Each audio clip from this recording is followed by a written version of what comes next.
And it takes a lot, you know, in the commitment process, being able to trust the team is a huge, huge deal for a lot of people. Not knowing what the outcomes are going to be when you start into some objective is very difficult for people. Some people can't make that leap of faith.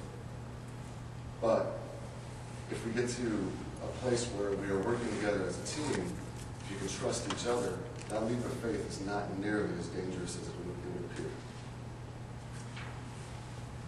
But that means that we have to believe in each other. And believing in each other means a lot of different things, but the most important thing is probably just respect.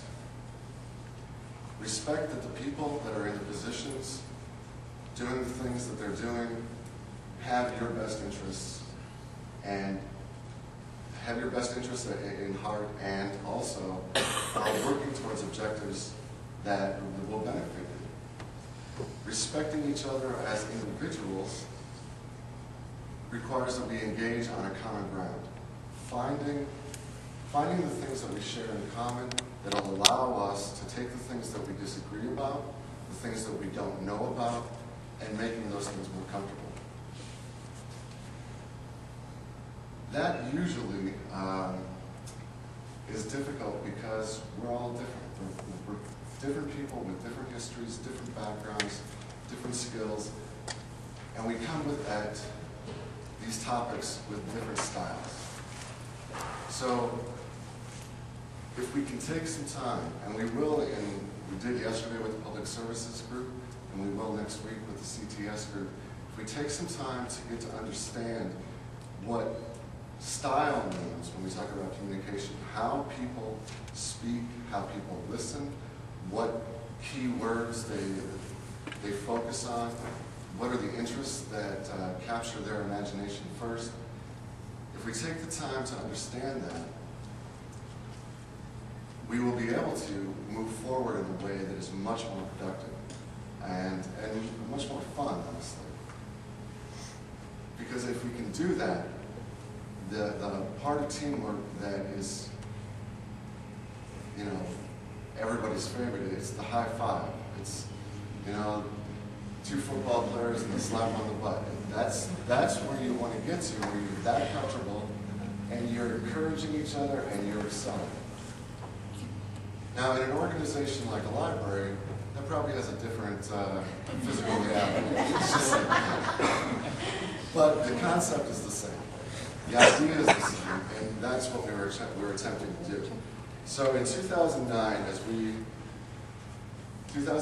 go through this tightening of the budgets, the focusing in on different services, being able to work collectively in a team setting, in an environment that encourages teamwork, we'll be able to understand each other and do that hard work in a way that will be much more productive.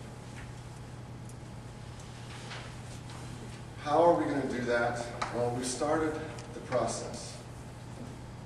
Whether you knew it or not, we've been at this for a while now. I've talked about this in a couple of different settings, but some of the simple things that we're doing have bigger meanings. The morning meetings and the shared agendas. We sit down 15 minutes in the morning, we're able to put things on the table, we're able to set a direction for the day, we're able to conquer whatever concerns we have. That's huge. That's a big part of teamwork. What's really important in those meetings is just being dedicated to what's on the agenda.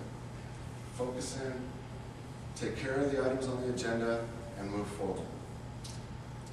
We've got weekly meetings for a number of different work groups, whether it's the library services team, the outreach team, facilities. There's a lot of different groups and teams within the team as a whole, okay? We do the same thing with monthly meetings. Monthly meetings, we keep elevating things. So, got small fries in the morning meetings, we take care of the daily business. And things that we can't take care of there, we move to the weekly meetings where we can get more people involved.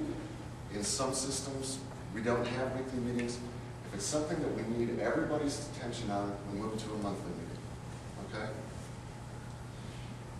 In those monthly meetings, we can sit down and collectively make the decisions that will establish the procedures, the processes, the elements that go into the ground, the base of what we do, and let us work as a team collectively in providing service. How do we do that on a consistent basis? Well, we have communication tools. We all have to use those in a very systematic way. Whether it's the announcements, whether it's blogs, the discussion boards, those things become vital in the communication process. And without those things, a lot of what we're attempting to do is not going to be functional. So your dedication, your use, your earnestness in those applications is very important to the teamwork process. Not that Henry Ford is my favorite person in the world, but I think he did sum this up very, very strongly. When we come together as a group, that's the start. It's not an end. It's just the beginning. If we dedicate ourselves to the process, that's progress. We're making strides. But when we really work together, that's when we have success. And that takes a lot. It takes commitment, it takes understanding, it takes adaptation, and it takes growth. We have to grow as a group, and we have to grow as individuals in order to be successful. So, to wrap it up, kind of as a symbol of the team that we are working on as an organization, we have a cake this morning that has everybody's name on it. And